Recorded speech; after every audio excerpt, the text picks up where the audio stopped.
అజయ్ ఘోష్ గారు సంపాదించిన ఆస్తి ఎంత? పక్క నుంచి అందిస్తుంది అమ్మి నాకు తెలుసులే కానీ ఆస్తులు కావాలనా? ఆస్తులు ఏమీ లేదు, ఒక ఇల్లు కట్టుకున్నా. ఎక్కడ? ఊళ్ళో? వేటపాలెంలో. వేటపాలెంలోనే భూములు కొనుక్కున్నారా? లేదు, అంత సీన్ లేదు నాకు.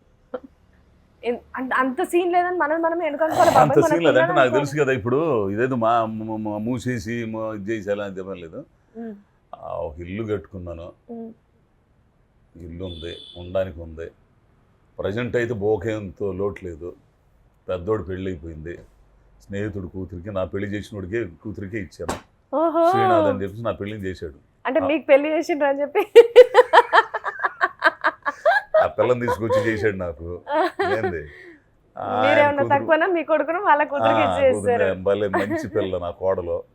ఏంది ఈడు మంచోడే, ఇద్దరు పనులు ఏదో పని చేసుకుంటున్నారు.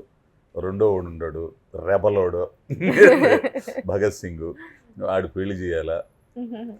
ఆడు పెళ్ళికి వాళ్ళ ఇష్టం, ఎవరిని ఇది అయితే వాళ్ళని తీసుకొచ్చేయటమే. దీంట్లో కులాలు గిలాలు ఏముండవు. ఇష్టపడితే తీసుకొచ్చి చేయటమే, ఇష్టపడకపోతే మీరు చూసి చేయటమే అంతే. ఏదైనా సరే కట్నాలు గిట్నాలు ఉండవు. ఏంది భార్యని సాటి మనిషిగా గౌరవించాలి, ముందర మనిషిని మనిషిగా గౌరవించాలి. అటువంటి మనస్తత్వాలు కొడుకులు. ఇక మా సాంబలక్ష్యం ఉందంటే ఇక నేను మా సాంబలక్ష్యం చేతిలో నేను మామూలు ఇదిగాను. ఏంది సాంబలక్ష్మి సార్ వాళ్ళ వైఫ్ అన్నమాట. బాబాయ్ మీ పిన్ని గురించి చెప్పండి బాబాయ్. అంటే లైఫ్ పిల్లండి, మంచి పిల్ల, అమాయకురాలు. అంటే మిమ్మల్ని బాగా భరించింది.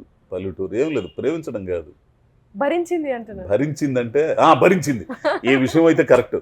ఎందుకంటే పెళ్ళి ఇద్దరు పిల్లకాయలు కన్నా కానీ నీ అమ్మ పని పాట లేకుండా నాటకాలు బోటకాలు అయ్యన్ని సినిమాలని అయ్యని అటు ఇటు తిరుగుతూ ఉంటే తను చాకరీ చేసి పిల్లకాయలను బతికించి ఇంకో ఆడదైతే అగ్గొట్టి వెళ్ళిపోయేది తెలిసిన.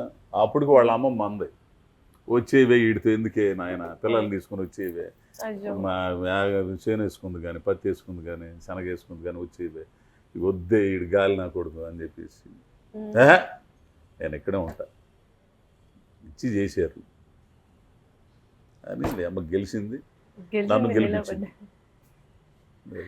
ఎప్పుడు మిమ్మల్ని ఇంటి పట్టణ ఉండమని కానీ ఇవి నాకు కావాలి గాలి డిసైడ్ అయిపోయింది ఆమె. నేడు పెద్ద ఇది అని చెప్పి ఆమె డిసైడ్ అయిపోయింది. అదే చెబుతుంటే బంగారం కొనియడాలు, పట్టు చీరలు కొనియడాలు, అబ్బా అసలు ఏనాడు ఒక చీర కొనియలేదమ్మా నేను.